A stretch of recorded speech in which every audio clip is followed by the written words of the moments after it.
And now, our feature presentation. All right, hello, everybody. Welcome back to another Beta Alpha Psi meeting. Today, we have Chris Winters from Goldman Sachs, ACO Personal Finance to come and speak to us today.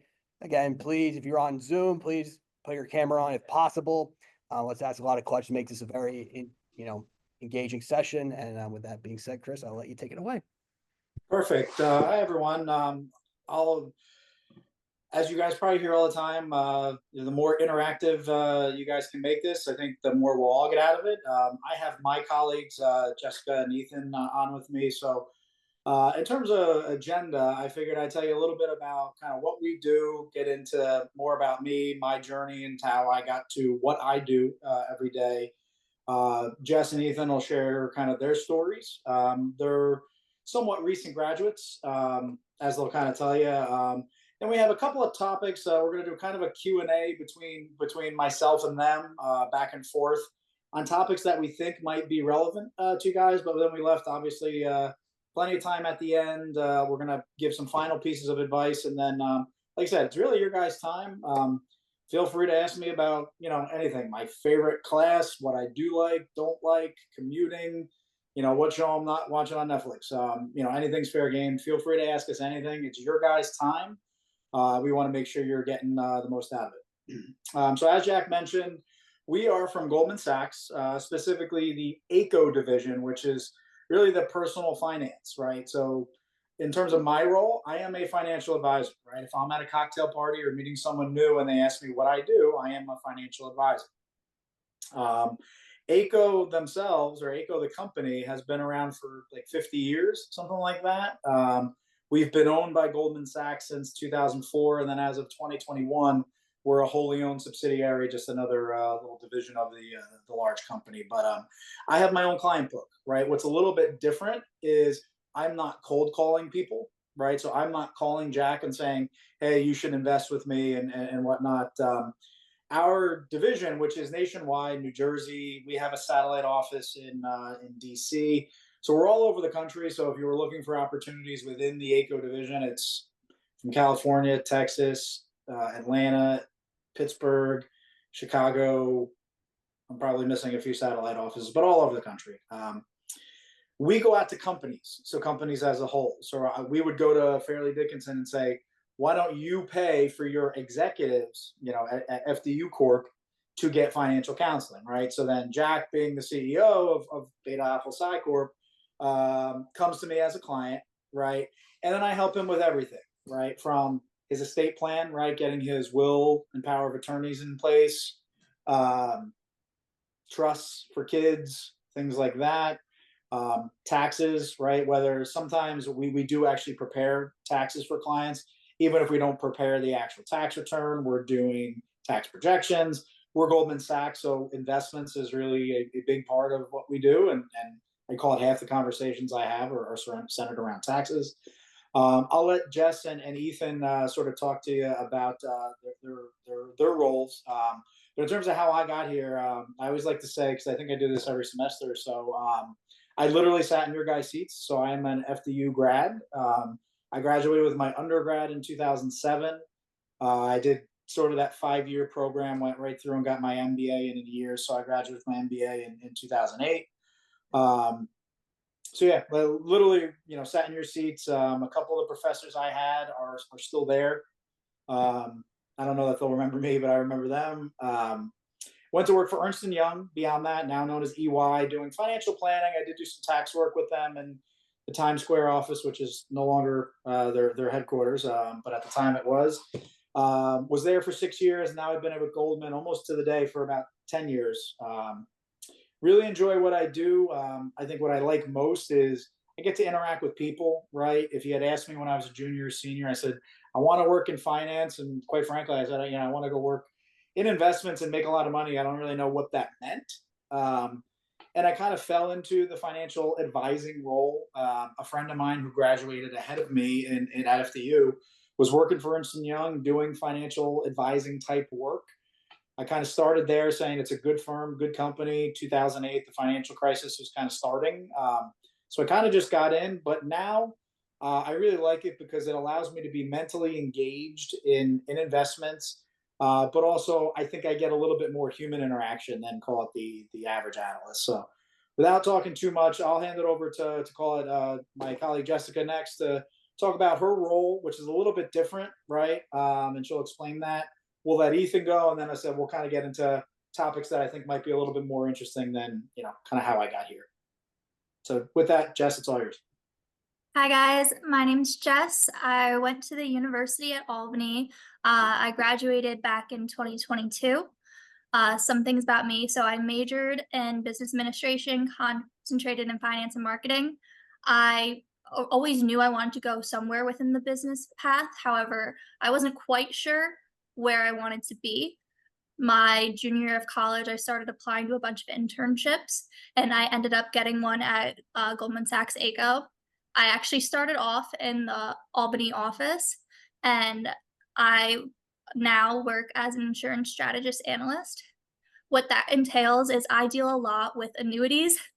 Now, that might not sound, for those of you who know what an annuity is, it's not like the most glamorous title. However, I love my team. I do a like day-to-day work. I'm doing a lot of like applications, prepping. Sometimes I get to interact with the clients. Some more things about me: I grew up playing sports my whole life. I've always been more of like loving like the teamwork environment. So that's something that I was really happy about, that when I came to this company, that the environment was very welcoming. People on the floor, the culture is like really great. I would say that I'm coming up on now like a year and a half roughly while working here. So thanks for having me. Ethan, all to you. Thanks, Jess. My name is Ethan Dawson, and as Chris said, I can also literally relate to you guys because I also sat in your seats. I attended FDU, graduated with my undergrad in finance in 2022, my MBA in 2023. During my time there, I played football. I was also involved in a couple other a couple other committees and clubs. I've been with Goldman for a little over a year now. I started August of 23.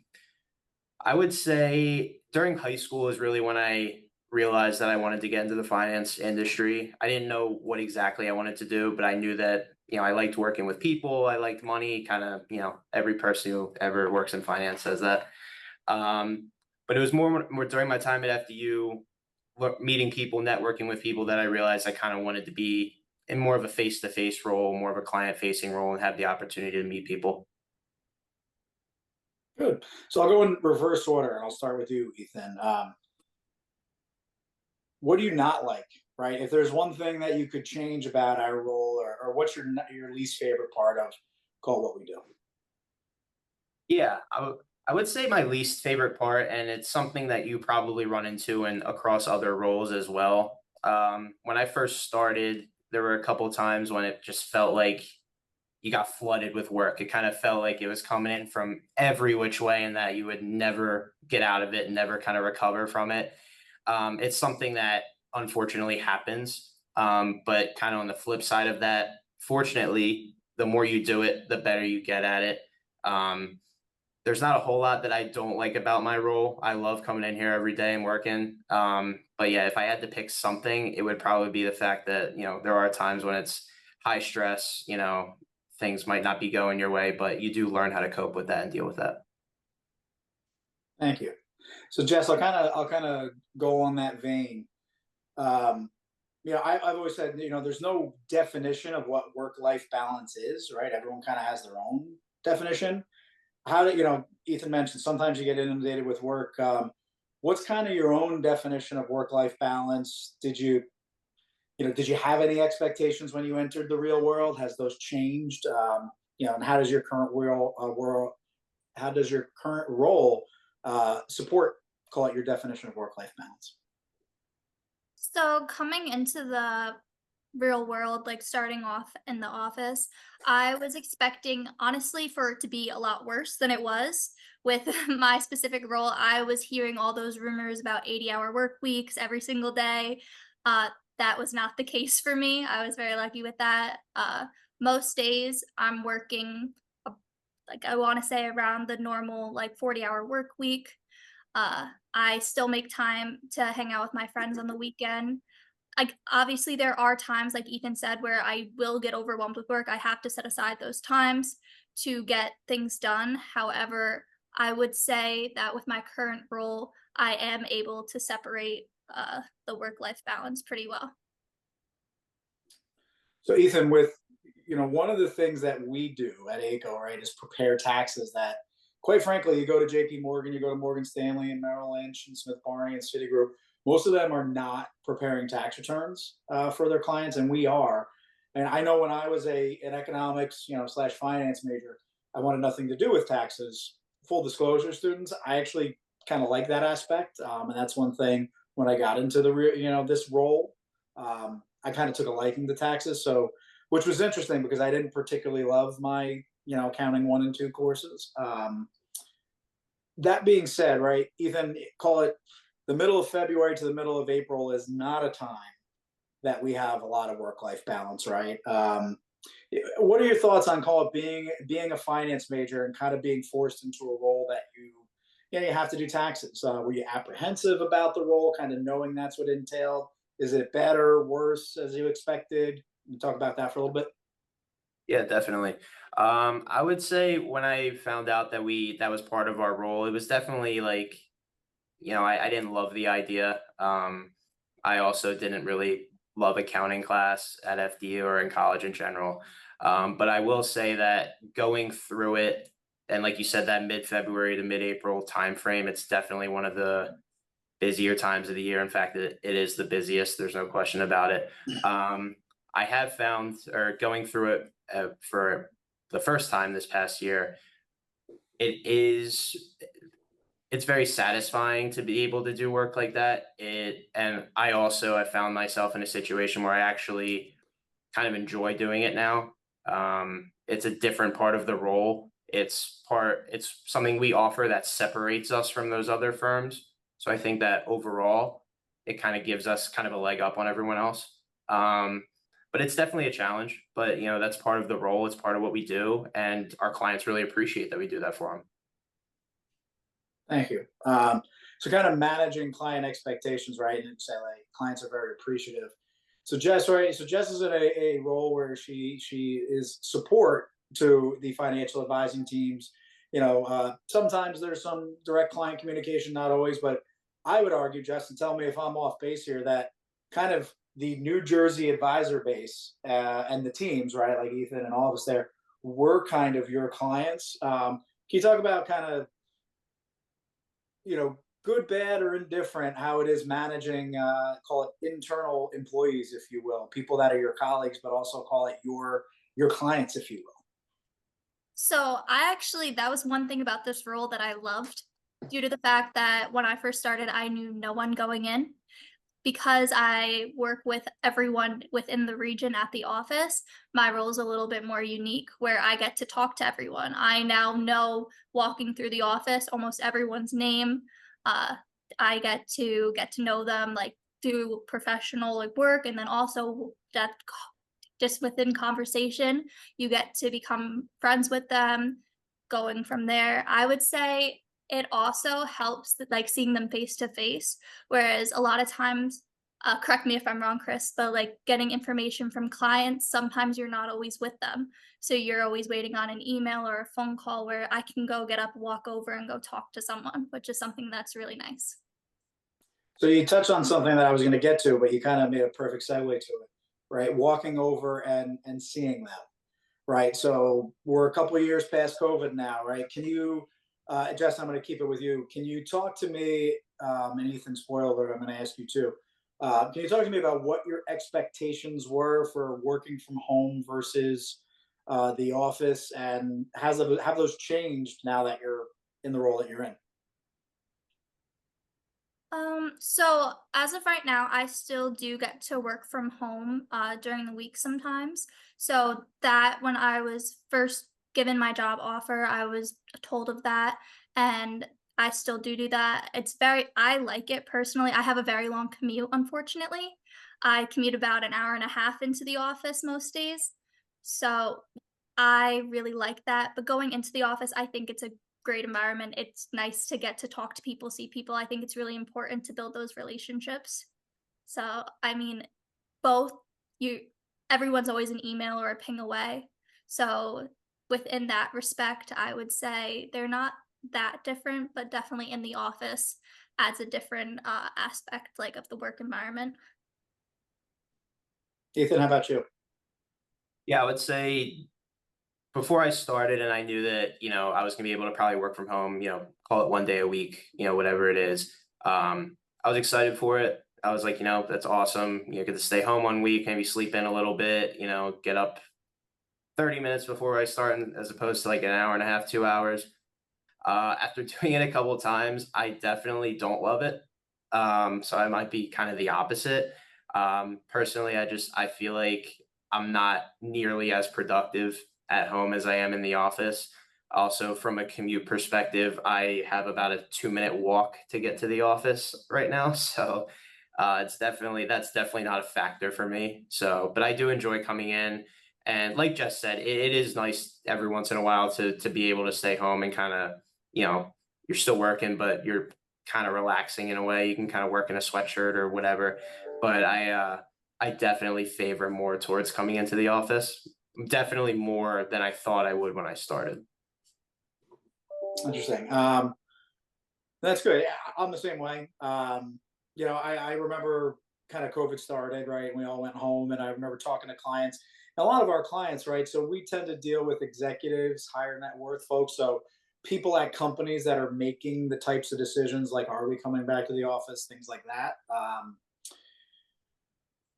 I remember speaking to one of my clients, just like, what are you guys doing? What are your conversations, right? Because it's interesting to hear where they're going, and honestly, it's just interesting because each company has different, um, different opinions. And he goes, it's interesting because we've kind of seen studies how everyone at first is resistant to change, at first, right? Because the first week you work from home, you're like, ah, shoot, my computer doesn't work. I don't know how to log on.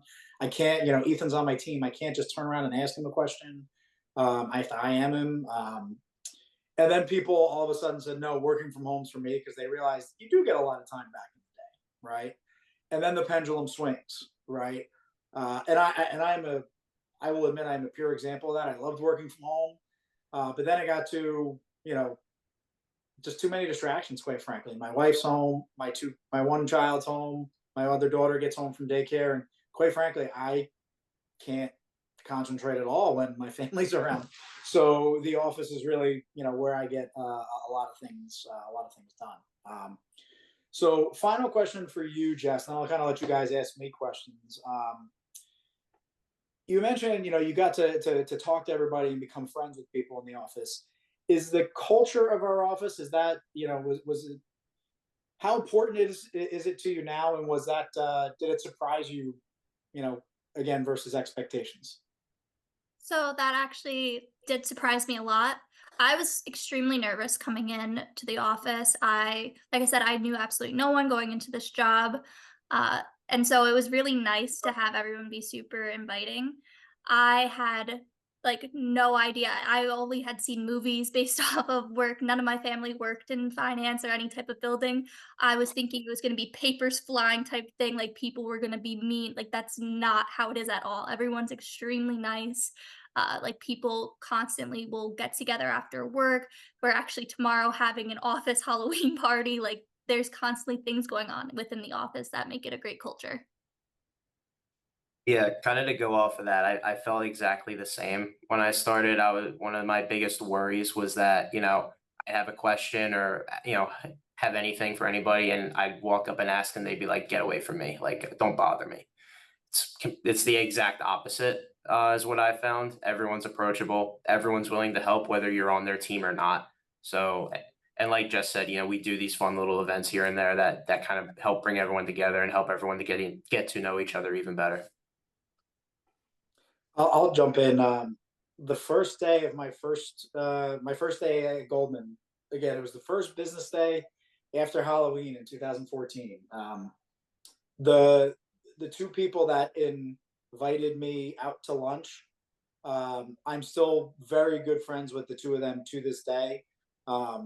If you ask Jess or Ethan who my friend is at the office, they're going to be able to tell you because I get coffee with them every day. The other woman has left our firm, but we still have a group text, and I still see her. She joins us for lunch. So it's interesting because, you know, like anything in life, like at school, you're going to find people that are friends, people that are long lost siblings, right? That you're just not related.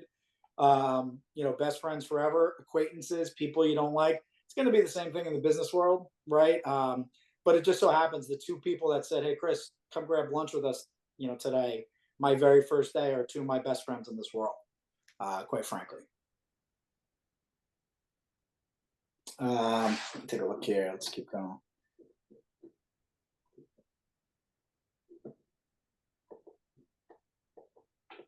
So, Ethan, talk to me about. Sometimes you have to, you know, you've worked for different, you know, managers, right, in a short period of time. Can you talk to me about kind of management styles that you've seen that you kind of gravitated towards, and other ones that you didn't appreciate as much, or, you know, give examples, say, you know, this person did this, and you know, I really liked it, and or they did this and it, you know, honestly, it turned me off. Yeah, so I have had the chance to work for two different managers in my year, a little over a year so far. Both of them I feel like I mesh very well with from a personality perspective. I'm definitely a more kind of call it quiet, laid back, reserved kind of guy, and both of them are really the same way. And it was honestly something that I kind of worried about in the back of my head coming into this role because I know that we do talk with a lot of clients on a daily basis. You know, we are having these conversations. And so it's nice to see kind of how they approach the job because they do have the same personality as me. As far as things that maybe that I don't like, you know I said I'm laid back, but I would say they might be a little more laid back than me. I am a much kind of more of an up pace kind of person. I like to get things done quickly. And sometimes, you know, taxes are a perfect example. Sometimes, you know, I'll get done a tax return, I'll send it for review, and it might take a couple of days to get back to me. You know, again, it's part of the role. Everyone has a different personality and a different way of going about things. But, you know, I don't know. I do feel that you know, something I didn't like was that maybe, you know, I'm a little more up pace compared to some of the people that I've worked with. But I mean, that's really grasping at straws. There hasn't been a lot that I haven't liked. So I'll answer because I've had a number of different bosses in you know, in 16, 17 years. Yeah, you know, I guess, like, you know, one of my pieces of advice would be like those you admire, right? It's easy for you the minute you're out of a bad situation, whether it be a bad manager or a bad team or a bad project, a bad client call. We've all had them. I had to call a client and say, we missed the basis, and now you're getting a, you know, between federal and state, you're getting like an $800,000 refund. It's better than owing $800,000, but man, my heart was beating so fast, right? And you got to be like those you admire, right? Don't forget the bad bosses. It's easy, and you want to, right? Remember them. Remember kind of how they treated you, what they did that you didn't like, so that when you get to the point where you have people that are supporting you, you kind of don't make those same mistakes. So, fun fact: I have a particular person that I worked with that I was not very fond of, from a personal from a professional standpoint. Personally, we got along, but she was very difficult to work with. I actually share support staff with that advisor now, right? So I'm able to kind of sympathize with our shared support staff and kind of realizing the other advisor wants things a certain way and done a certain time frame. So I try to be mindful of that, right? So I guess my piece of advice there is be like those you admire, right? And make it easier for those behind you, right? I'm constantly, you know, and Ethan had said, you know, whenever you're going to ask questions of people, you think they're going to tell you to go away. And it's amazing how just wait 6 months, right? So by the time you figure out the best place to go to lunch and where the bathroom is, there's a whole new class behind you and you're not the new guy anymore. And all of a sudden you're the person that people are coming to for questions, and you realize how much you know, which is it's a fulfilling time. But make it easier for those behind you, right? I often tell people, like Jess and Ethan, right? Hey, listen, there's a new class coming in. Why don't you grab coffee with them and tell them, what do you know, you're 6 months ahead of them, you're a year ahead of them. What do you know now that you didn't know the first day they got you hired that you wish you did? Right? Sometimes it's here's the here's the best tacos. Hey, our boss is really sensitive to being early versus staying late. Whatever it may be, right? And I've always kind of had the mentality that if you can always try to make it easier for those behind you, just get a little bit better each time, right? It sounds hokey, but how much better would it be, right? So I'll jump in with kind of one thing that you guys might be interested in, right? So I've had a couple of different new, brand new out of school people start on my team. So I'm often asked kind of, what do you look for? What are the traits that you look for? What are the the things that you want to see happen and not happen? So one, I would say, mistakes are expected, right? I think it's human nature. You're kind of terrified to make a mistake. And to some extent, that's a good thing, because if you're afraid to make a mistake, that shows that you care. And I actually had one of my bosses at one point tell me that, right? I didn't do a good job, or I made a mistake, and they went, Chris, the fact that you're coming to me hat in hand and explaining that and sharing that you don't feel good about it, that's a good thing. That shows that you care, right? So a healthy fear, it could be a good thing. You don't let it paralyze you. Mistakes are expected, right? I do not expect you to be able to come in and do my job on your first day or even your first year, right? I've been doing it for 16, 17 years. I don't expect that. What I can tell you, and I think this is universal when I talk to some of my colleagues, is seeing the same mistake being made over and over. That's where, hey, and I'm going to pick on her, Jess, I see you made this mistake. I thought we talked about that last month. You're still making it. That's disappointing, right? Kind of thing. So not making the same mistake twice. Nobody has to teach you to have a good attitude, right? Or nobody can teach you to have a good attitude. Coming in willing to learn and wanting to do the right things, and having the right attitude and saying, listen, I'm going to do what you asked me to do to the best of my ability and the best of my effort. That's all I can really ask. And it's surprising. That sounds very straightforward, but it's not. And even things like simple professionalism, right? Oh, you know what? I don't know, but let me get back to you. There's nothing wrong with that. You'd be surprised how many times people don't get back to you, right? I'm really busy. I'm going to call you this afternoon, right? You'd be surprised how many people don't call you back that afternoon. Attention to detail, right? This sounds nitpicky, but especially when you're developing a relationship with a new client, right? I had a client who's, we've all seen him, right? Jack's kind of one of them. Almost two first names, right? Ethan, you're kind of there too, right? So he said, hi, I'll call it Smith. It wasn't his first name. He said, hi, Smith. And I'm like, well, hey, that's his last name, right? And it's an easy mistake to make, and it's understandable. But attention to detail like that, you only get so many, mea culpas before the client losing trust in you. All right. So we've been talking for a while. So I'm going to say this. I'll start with you, Jess. If you can give two pieces of advice, right, to your former junior or senior student self, what would it be? And then Ethan, we'll do you, I'll go, and then we'll open it up for questions to the masses here. So I would probably say figure out ways that can help you be more organized. I would like throughout the working here, you will get flooded with tons of information, emails. Something that I learned was to file them all. I have for every advisor team in my inbox.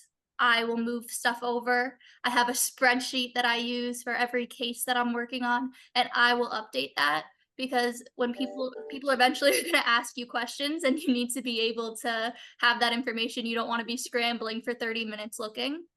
Something else I would say, if I was going back to my junior year of college, this was I did not know where I was going to be working at this time. I'm assuming the interview process for most places is still going to be very similar.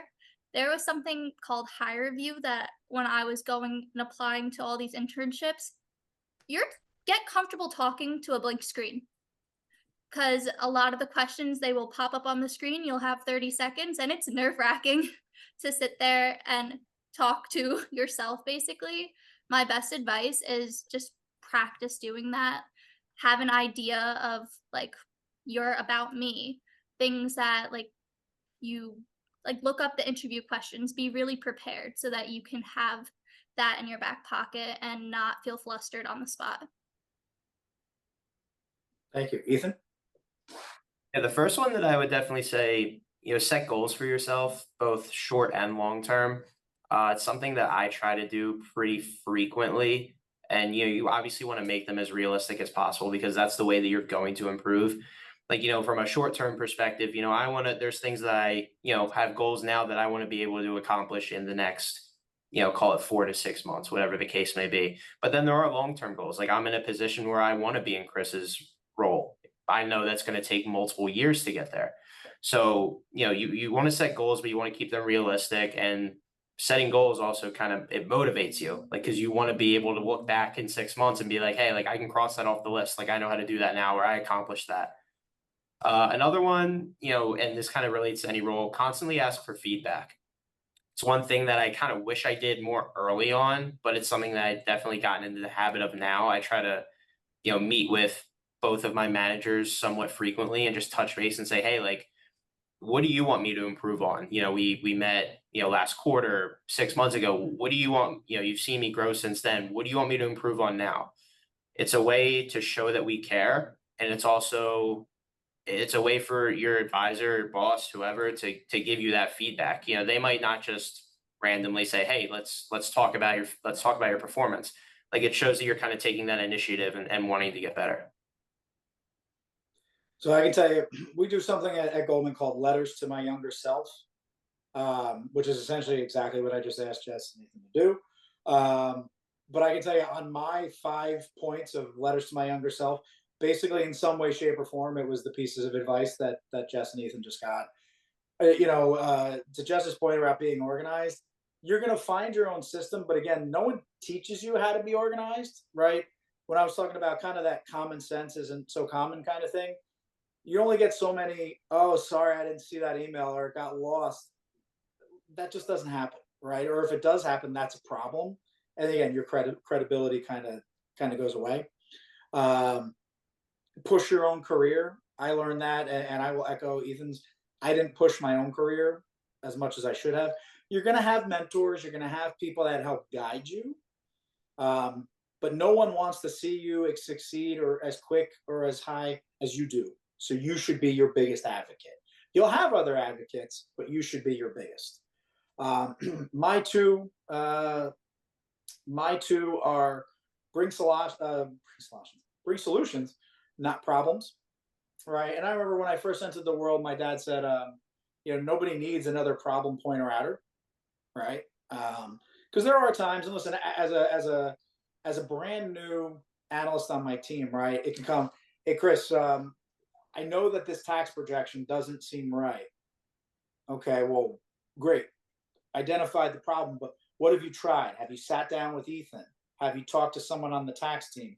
I want to know what steps you've taken to try to resolve the problem before you've come to me, kind of thing, right? Because if I just have you there to say it doesn't look right, well, great. I could have figured that out myself, right? So be a problem, a problem solver, not a problem finder. And the second is, it comes from one of my first bosses at EY. We were entering into a particularly bad time of year, and he goes, sometimes that's why they call it work. And that's the thing, right? It is work. It's not they don't call it vacation. It's work. Sometimes it's going to suck, quite frankly, right?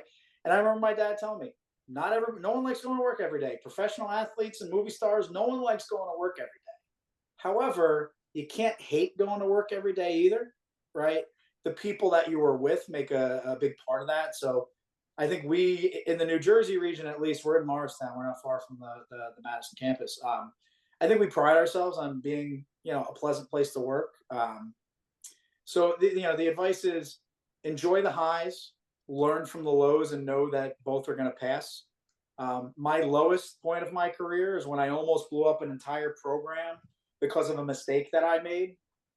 All my name was in front of the superiors for the reason that you don't want your name in front of the superiors. Fast forward a few years, that is now my largest client and my largest revenue client. I didn't mention in the beginning. So when I say net worth, it's anywhere from, usually it's 2 million and above. We don't have any minimum. I would say just naturally for the executives we tend to work with, it's somewhere around 1.5 to 2 million and above. My largest client's 45 million net worth. So I got to have a conversation with his kids. He has 2 kids. They are being limited to $6 million each, and the remaining 30 was going to charity. So I always kind of pose it out there. Are you happy to find out that you're, inheriting $6 million adjusted for inflation? So that's $6 million today, which is way more than most people are ever going to inherit in their life. Or are you kind of upset when you realize there's $30 million that you're not getting? No right or wrong answer, but it's you can discuss that while you're having dinner tonight. I was the one that actually kind of got to tell the children that. And I think I didn't give them enough credit. Like, they know who their dad was in terms of being a very public executive.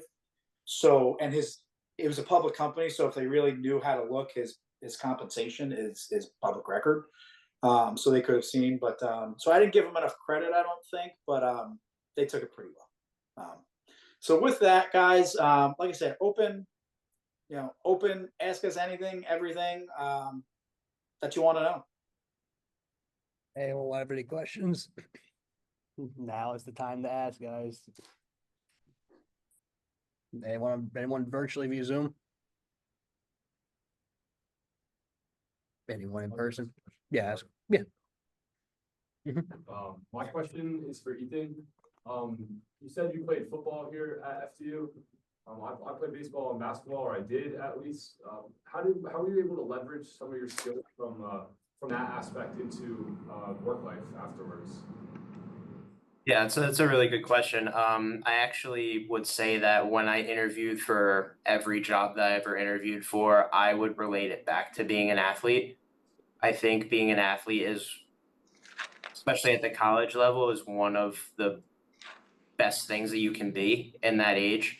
Because you learn everything. We talk about work ethic, we talk about organization, time management, all that stuff. That's stuff that you don't really realize you learn playing sports, but you absolutely learn playing sports.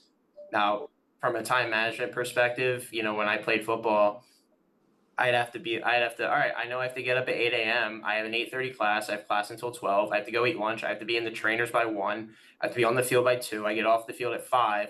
I have a night class at 5:30 to 8. Then I have to go home and do homework. And then I have to get up at 4 a.m. on a Wednesday for practice. Like, you learn how to do those sorts of things, and it really does translate over. Communication is another massive one that I always talk about. I was an offensive lineman, so basically I would tell people, hey, like, there's 5 minds that have to all be on the same page every play, and if one of them isn't, the whole play is ruined. So it does really translate to the real world.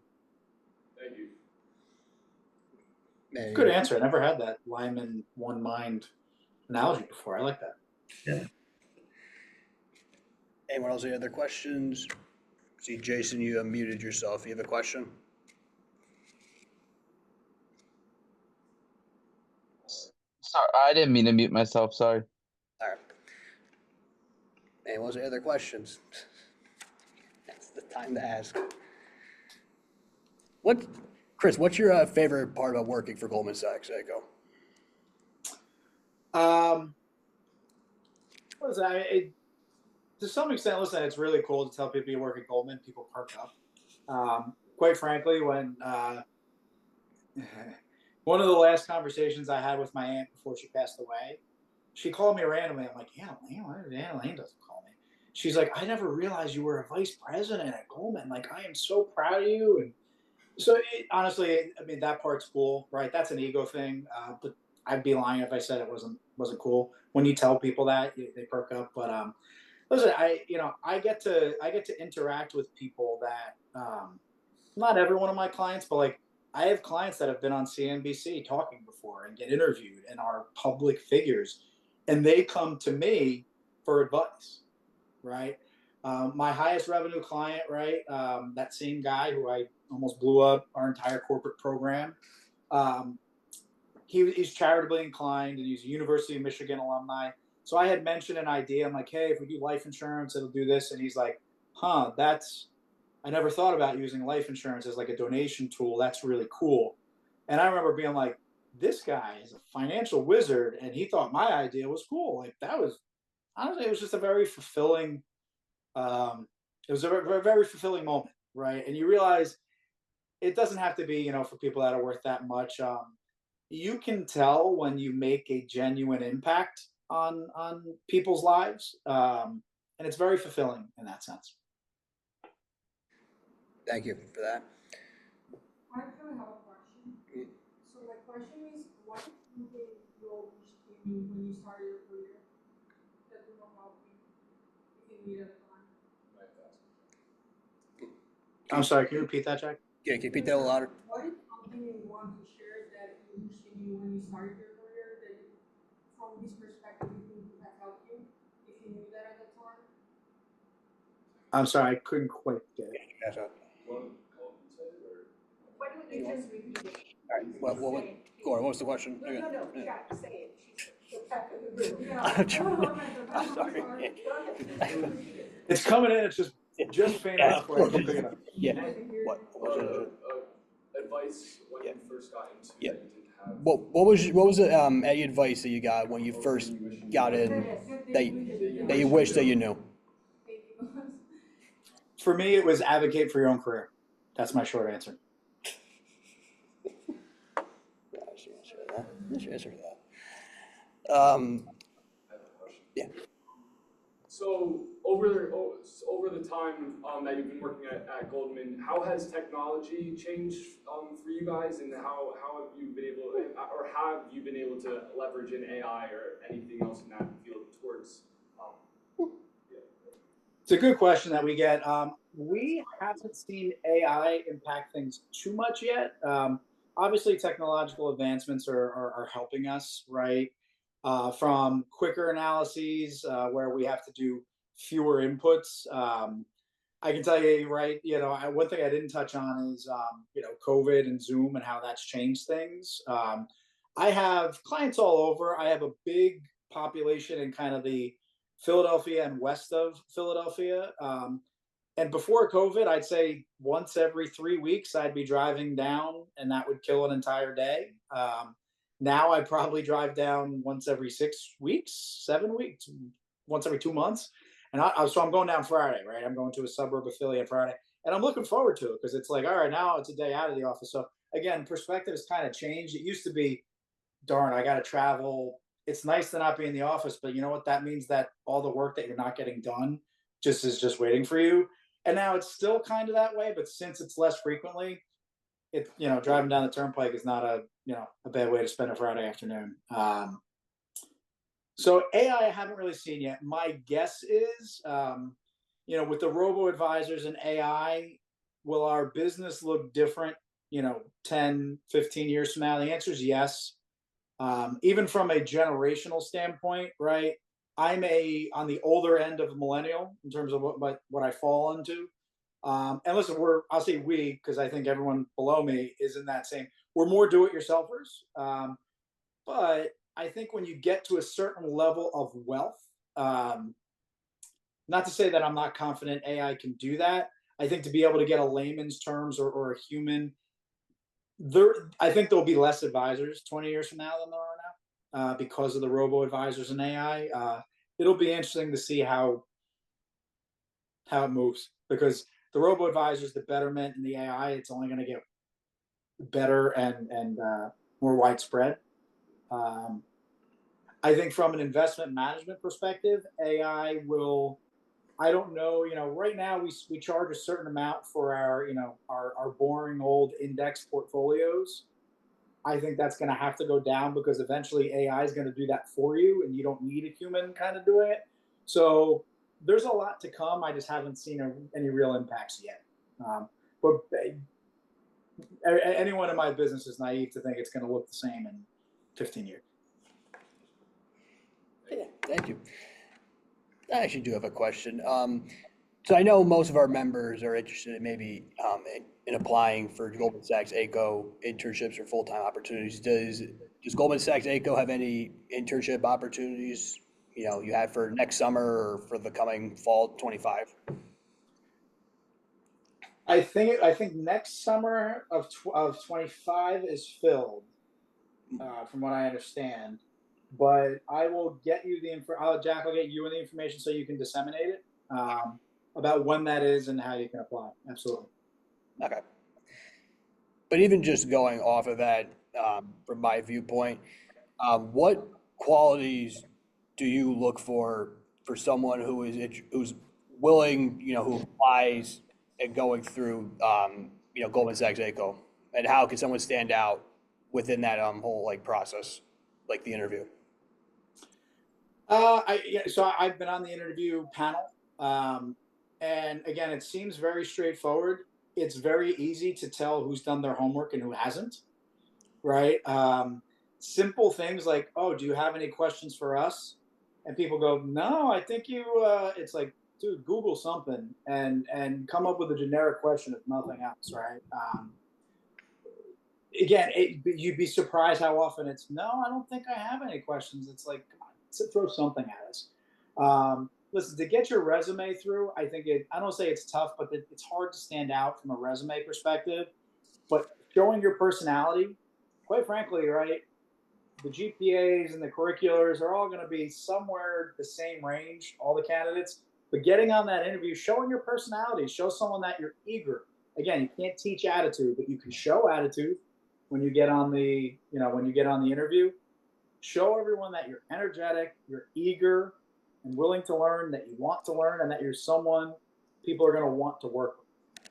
Right? I'm about to lose battery on my iPad. I will log in from my phone if that happens. Just Yeah, that's all right. Any other questions? If I do have another question, I do have. It's not. Okay. Where's a list of questions I have here? Okay. How does Goldman Sachs ACO, how does it encourage professional development and support its employees in expanding their skills? Listen, there's all kinds of trainings that happen. What I think we're fortunate enough in our office to be very close to the New York City, right, 200 West, the headquarters. So just not this Monday, this past Monday, I went in for a diversity and inclusion. They brought in a kind of like one of those professional coaches. So we have all kinds of networks: veterans, disabled, women's network, all kinds. Black women in business. The list is infinite. Yeah, I honestly, it's kind of there's just so many opportunities that different groups. Just yesterday, I did a catch up with a colleague where they paired me up with someone, a recent graduate from who went to Purdue and works in our Salt Lake City office. Right, it's just an initiative that they have to kind of match you up with someone across the country that's not in your division. So you can talk about what do they do, how did they get to their spot, similar to what we're doing now, right? But with your own colleagues. Yeah. Oh, sorry. Something else to add too, they also encourage you to pursue continuing education, like degrees and stuff. They do tuition reimbursement, which is also really nice. That's actually, I'll even add on to my question, because I know some of the finance companies that we brought in, some of them look for, the CFA designation, some look for the CFP designation. What, for someone who's thinking about applying to Goldman Sachs, would they maybe want to pursue the CFA or the CFP or both? Because I have heard it's been either side of the coin where it's you know, they're looking for applicants to take their CFA or their CFP? So in our particular division, it's in order to get promoted, right, to the advisor level, you need either an advanced degree, right, a master's, an MBA, a JD, or a CFP designation, or I should say a professional credential. So it could be the CFA, CPA, CFP. So you need something to get to that next level. I think the most applicable to our business, wealth management, is going to be the CFP. You'd be surprised at how many law students come and join us. I'm surprised every year how many JDs come and join, because you're not a practicing attorney. Certainly it helps, but for our particular business, the CFP is going to be the most applicable. That being said, it's really narrow to our business. So if you know, people have used kind of our, you know, transferred internally to other more investment focused. So if you're looking to go a little bit more investment focused route, the CFA is going to open more doors for you in that sense. Just like if you're planning on going the tax route, a CPA is going to help you more in that sense. That's all great. I think we have time for one more question. So does anybody virtually via Zoom, any questions? Anyone in person? Yeah. Regarding, I guess, different CFs, I was gonna ask if the CR, I think it's called the CRPC, that was one of them too, like the CRPC, the certified retired, that's another one that you guys look towards too? Or One or two people have it in our office. I think it's, I mean, it helps.